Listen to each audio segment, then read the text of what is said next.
وہی بات مسلمانوں سے چھوٹ گئی. جی ہمارے یہاں یہ بحثیں ہوتی ہیں کہ سید افضل ہے یا غیر سید افضل. سید کو بہت افضل سمجھا جاتا ہے. بیکار ہے یہ بات.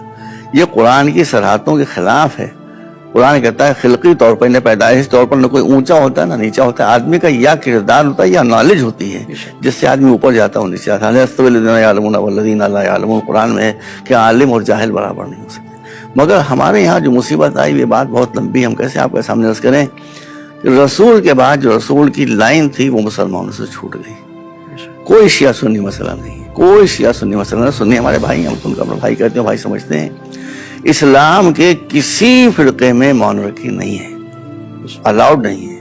اسلام کے کسی فرقے میں ملوکیت الاؤڈ نہیں ہے.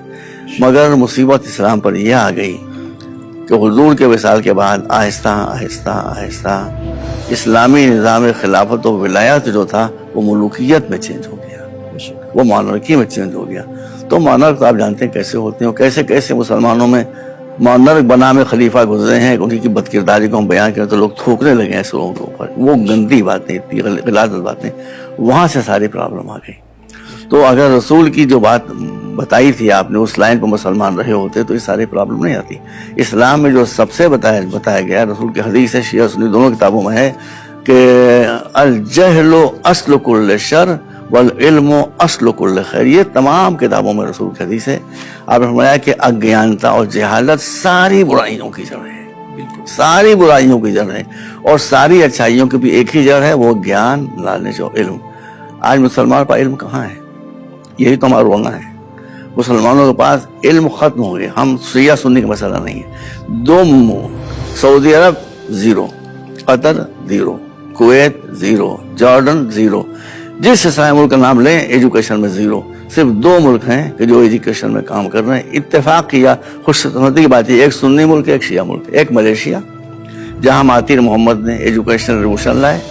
انہوں نے جو ٹوٹل بجٹ تھا اس کا 50% کر دیا خالی ماڈرن ایجوکیشن کے لیے. اس کا اثر آپ دیکھیے ملیشیا میں کیا ہو گیا. اور دوسرے ایران میں اس وقت ایجوکیشن کا بہت عروج ہے, بہت ترقی ہے. اور اس وقت ایرانی سائنٹسٹ اور مختلف سائنسز میں ایران کے جو اسکالرز ہیں, ہم آپ کو بتانا چاہتا ہوں کچھ عرصے پہلے 3-4 سال پہلے ہم گئے تھے ونڈزر کینیڈا میں. تو ہمارے سامنے ونڈزر ٹی وی کے اوپر ونڈزر یونیورسٹی کے جن لوگوں نے پی ایچ ڈی کیے تھے ان کے نام آ رہے. آپ کو حیرت ہوگی سن کے, ہم نے دیکھا اس کو اچھی طرح سے کہ ونڈزر یونیورسٹی میں 48 بچوں نے پی ایچ ڈی کی تھی. ان 48 میں 35 ایرانی تھے.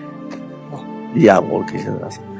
اسی لیے دیکھیے جس کے پاس ہم بھیا ہمارا شیعہ سنی ہے, ہم تو پہلے انسانیت کی بات کرتے ہیں. دیکھیے جہاں علم آئے گا اس کو غلام نہیں بنایا جا سکتا. آج کچھ ملک ایسے ہیں کہ جو سب کچھ دے رہے ہیں اپنی رعایا کو مگر ایجوکیشن نہیں دے رہے ہیں. اس لیے کہ ایجوکیشن آ جائے گی تو آدمی سر جھکانا بھول جائے. بالکل صحیح. وہ چاہتے ہیں ہمارے غلام بنے رہیں. ہم آپ سے اتنی سی بات بتا دیں کہ بات سوال کرتی ہے. مدتوں سے امریکہ جا رہے تھے. جو امریکہ کے اصل نیٹو تھے وہ آج ریڈ انڈینس کے ہیڈ تھے. ان کی حالت جا کے آتی تھی. ان کے لیے شراب جو ہے وہ فری ہے. جس دکان سے چاہے جتنی بوتلیں خریدیں, پی جائیں, نہائیں, دھوئیں, جو چاہے کریں. کیوں؟ وہاں کے لوگ چاہتے ہیں نشے میں پڑے رہیں تاکہ ان کو کبھی یہ خیال نہ آنے پائے کہ ہمارا ملک کے لوگوں نے چھین لیا, اب ان سے ہم دوبارہ چھینیں. یہ بہت بڑی بات ہے. تو جہاں انسان کو دیکھیے جس طرح شراب کا نشہ ہوتا ہے بیٹا, اس طرح مذہب کا بھی نشہ ہوتا ہے. بالکل صحیح کہا. اسی طرح مذہب کا بھی نشہ ہوتا ہے, اسی طرح دھرم کا بھی نشہ ہوتا ہے. دھرم کا نشہ بھی انسان کو پاگل بنا دیتا ہے, مذہب کا نشہ بھی انسان کو پاگل بنا دیتا ہے. اسی لیے مولا علی نے فرمایا ہے, ہمیں بات تلخ ہو جاتی ہے, اسی لیے مولا علی نے فرمایا ہے کہ ہر ایک دھارمک انسان کے دھرم پر یقین نہ کرو, پہلے یہ دیکھ لو کہ وہ دھرم میں ایب نارمل تو نہیں ہے. واہ بس. اگر وہ ایب نارمل ہے تو وہ دھارمک نہیں ہے, وہ خالی شو ہے.